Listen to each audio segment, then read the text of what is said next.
Namaste.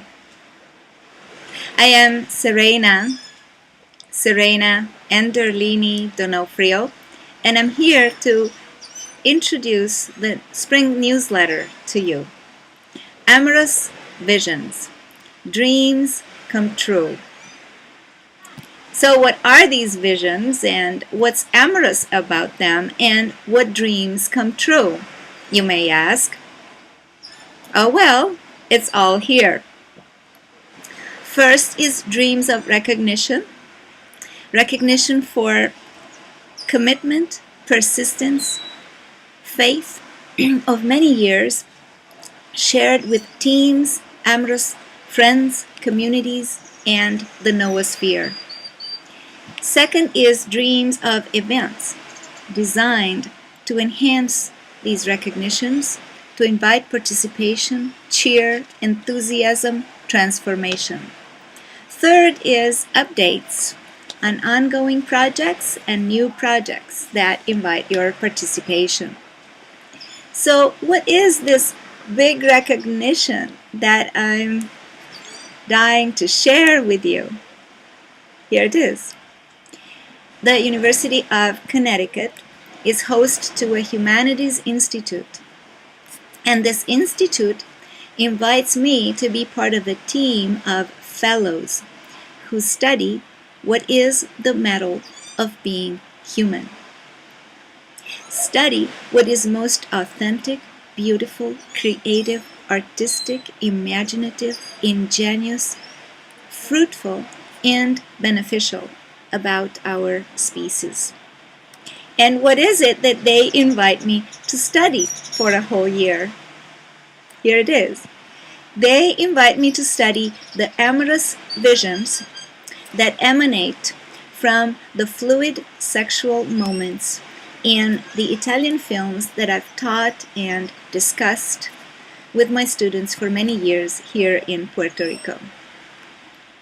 And what is most amazing about this? Here it is. The styles of love that are inclusive, that are fluid, that are sustainable.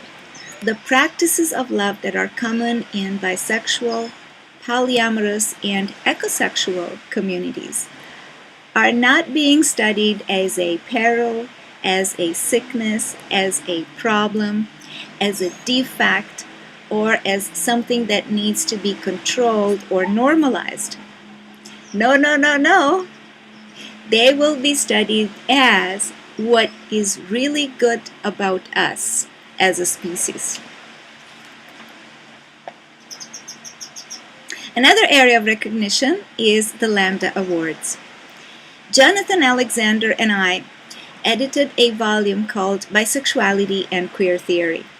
We published contributions from authors all over the planet. And in this book, we ask the hard question: what does queer theory look like when we begin to practice love beyond gender? And does it really make sense to talk about queer theory if we don't practice love beyond gender? Well, the recognition is that this book is now a finalist with the Lammies, and I invite you to look at this as part of this amorous vision of expanding love and becoming vehicles with our lives traversed by these cosmic energies. In the ways of events, many are taking place in the area of New York City around the Lambda Awards. Ceremonies, galas, readings in early May and then in early June. Other events are around Tantra, and the International School of Temple Arts is holding its conference in Sedona, appropriately entitled Phoenix Rising. Many Tantra teachers and magicians from all over the world will come together to reaffirm our vision that love is an art, that it can be taught and it can be learned, and that being the vehicle for the expansion of this cosmic energy is the most beautiful gift. Another gift of event this summer is the coming of an expert Tantra teacher and metaphysician to Western Puerto Rico. Alan McPhee will be here in Playa Azul to teach an introduction to Tantra and goddess empowerment workshop for our communities. In the ways of updates, the Posta House project in central Italy is making progress as an intentional community and is open for residencies under the aegis of the resident in charge, John Overton. Gateway to Gaia.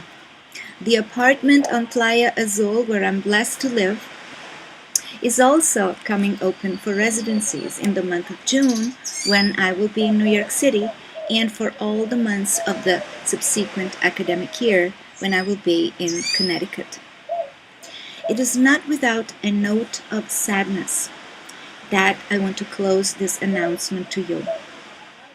A eulogy for those whose journey on Gaia has come to an end this year.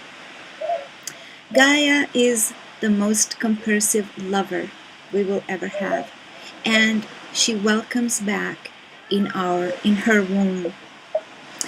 When a loved one passes, we are reminded of our own mortality. We become present to the precariousness of our own personal life. And we behold this life in the cycle of general life, where we pass and become alive in a different form of being. And so I invite those loved ones who passed and that I miss and I mourn to reside within me, to continue to reside within me in energy and spirit. At this time of crisis, violence, war, challenge, transformation, there is an opportunity to hold ourselves to a high inner discipline. And so, I invite you all to join me in occupying our hearts with the courage to love. In the newsletter, you will find all the links to all the events. Join us in the events accessible to you. I salute you, dear Earthlings, with the most heartfelt wish for a wonderful summer and a wonderful 2012. Thank you.